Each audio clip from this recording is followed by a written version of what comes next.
یہ بات بھی حدیث پاک میں ثابت ہے کہ ابو لہب نے حضور صلی اللہ علیہ وسلم کی ولادت باسعادت کے موقع پر،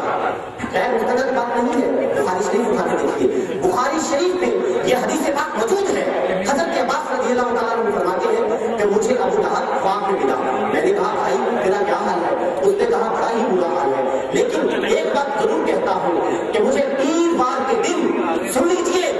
یہ میرے شیخ طریقت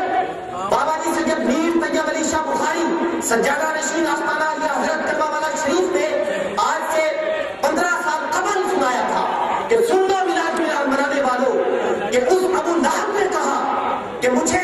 بڑا برا حال ہے، مگر پیر وار کے دن میری انگلیوں سے پانی پھوٹتا ہے، میں خود کو سیراب کر دیتا ہوں۔ اور حضرت کے پاس رضی اللہ تعالیٰ عنہ کیا فرماتے ہیں؟ آپ فرماتے ہیں در حقیقت بات یہ ہے کہ ابو لہب نے جب کریم آقا صلی اللہ علیہ وسلم کی ولادت باسعادت ہوئی تو لوڑی سعودیہ نے زبیدہ بھاگتی ہوئی آئی اور کہا ابو لہب بھتیجا پیدا ہوا ہے۔ اس نے دونوں انگلیوں کے اشارے سے کہا جا اس خوشی نے مجھے آزاد کیا۔ اس نے آزاد کو بھتیجا سمجھ کے کیا۔ رب کائنات نے دیکھا کہ میرے حبیب کی ولادت کی خوشی منانے والا ہے تو سن لو، کافر و مشرک کو قیامت کے دن مرنے کے بعد کوئی سزا نہیں ہے، لیکن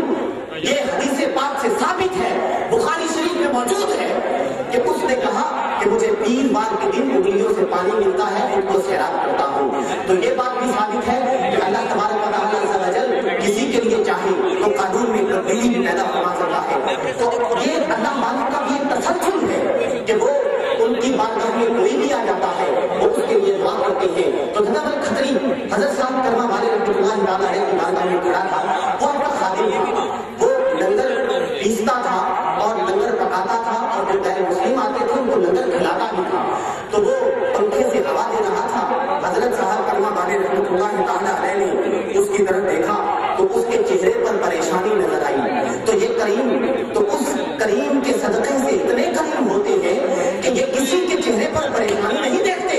آپ نے جب اس کے چہرے پر پریشانی دیکھی تو آپ نے پوچھا جناب کیا بات ہے؟ تو عرض کرنے لگا حضور لوگ کہتے ہیں اتنے بڑے پیر کے تم مرید ہو، اتنے بڑے پیر کے پاس جایا کرتے ہو، اس کے باوجود تیری اولاد نہیں؟ تو آپ نے فرمایا اچھا جناب،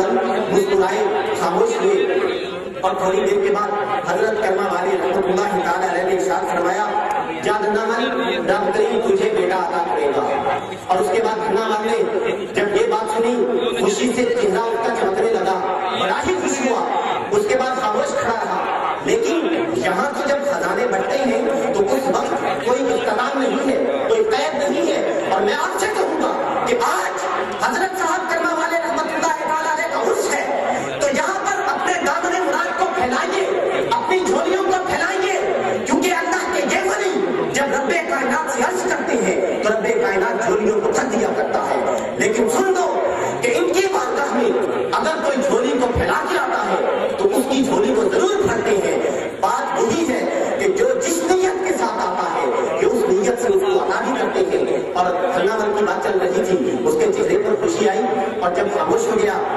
تو حضرت کرما والی رحمۃ اللہ تعالیٰ علیہ نے اس کی طرف دیکھا اور پھر ارشاد فرمایا جا دھنامل رب کریم تجھے ایک اور بیٹا دے گا۔ دھنامل اور خوش ہو گیا، سوچنے لگا ایک بیٹا نہیں دو مل گئے۔ اور پھر تھوڑی دیر کے بعد حضرت کرما والی رحمۃ اللہ تعالیٰ علیہ نے پھر فرمایا جا دھنامل رب کریم تجھے ایک اور بیٹا دے گا۔ تو وہی دھنامل آج اس کے بیٹے موجود ہیں، اور وہ ہندو ہونے کے باوجود اگر انہوں نے اسلام قبول نہیں کیا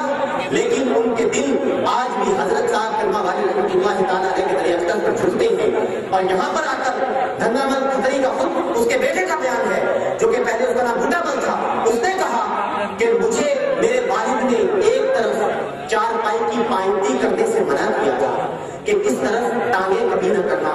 تو میرے شیخ طریقت بابا جی سید میر طیب علی شاہ بخاری سجادہ نشین آستانہ علیہ حضرت کرما والا شریف فرماتے ہیں کہ جب اس نے یہ بات کی تو میں نے اسی وقت اپنے ساتھیوں سے کہہ دیا کہ اس طرف قبلہ ہے۔ تو سن لیجیے تربیت کرنے کا یہ بھی ایک انداز ہے کہ آپ نے اس کو اس انداز میں روکا، اور جب آپ نے یہ فرمایا تو دھنامل نے اپنی اولاد تک میں یہ بات منتقل کر دی کہ کسی اور طرف چار پائی کی پائنتی کر لینا، لیکن اس طرف چار پائی کی پائنتی نہ کرنا۔ یہ نہیں بتایا کہ اس طرف قبلہ ہے، لیکن یہ بات بالکل روشن و ظاہر ہو گئی کہ اسی طرف قبلہ ہے۔ اور حضرت صاحب کرما والے رحمۃ اللہ تعالیٰ علیہ کی باتیں اگر میں بیان کرتا چلوں تو میں یہ بات اپنے یقین سے کہتا ہوں کہ اس مجمع کے اندر وہ لوگ بیٹھے ہیں، میں تو کمپیوٹر سائنس کا ایک چھوٹا سا طالب علم ہوں، لیکن یہاں پر مجھے ایسے چہرے نظر آ رہے ہیں کہ اگر ان کو وقت دیا جائے تو ایک ایک بیبی حضرت کرما والے رحمۃ اللہ علیہ کی اتنی باتیں بیان کر سکتا ہے، آپ کے ساتھ ذاتگان کی اتنی باتیں بیان کر سکتا ہے کہ اس ایک بیبی کے لیے ہی مائک پر وقت نہ بچے۔ لیکن آپ دیکھ رہے ہیں کہ اسٹیج پر بہت اونچی درگاہوں سے مشائخ اعظام بھی جلوہ گر ہیں، بہت معزز مہمانان گرامی بھی جلوہ گر ہیں۔ آپ مشائخ اعظام کی زیارت بھی کیجیے اور اپنے چہرے اسٹیج کی طرف رکھیے، لیکن دل حضرت صاحب کرما والی رحمۃ اللہ تعالیٰ علیہ کے دربار اقدس کی طرف رکھیے، کیونکہ یاد رکھیے کہ اگر رب کائنات کرم فرمائے گا تو وہ کسی نہ کسی پیارے کے صدقے کرم فرمائے گا، وہ کسی نہ کسی پیارے کے صدقے افعال فرمائے گا۔ اللہ تبارک و تعالیٰ عز و جل ہمیں حضرت صاحب کرما والی رحمۃ اللہ تعالیٰ علیہ کی آپ کے فیض و برکات سے اور آپ کے کرامات سے جو اصل سبق ہے وہ حاصل کرنے کی توفیق عطا فرمائے۔ اور آخر میں پیر سید امام علی شاہ صاحب رحمۃ اللہ تعالیٰ علیہ آستانیہ گٹھو بتاشری لاہور میں فیروز پور روڈ پر موجود ہے، ان کا ایک وظیفہ سنا دیتا ہوں۔ ان کا وظیفہ تھا عجب میں شان دیکھے کرما والے پیر دے، بیڑے کی پار جان دے، ہر دکھی دل گیر دے۔ اور پھر انہوں نے یہ بھی ایک شعر پڑھتے رہتے تھے کہ حضرت کرما والے کرم کمائی جاندے، بے خبر لوکاں تائیں رب ملائی جاندے۔ اب بات سمجھنے کی ہے، اللہ تبارک و تعالیٰ عز و جل ہمیں سمجھنے اور عمل کرنے کی توفیق عطا فرمائے۔ اور آپ کے جانشین بابا جی سید میر طیب علی شاہ بخاری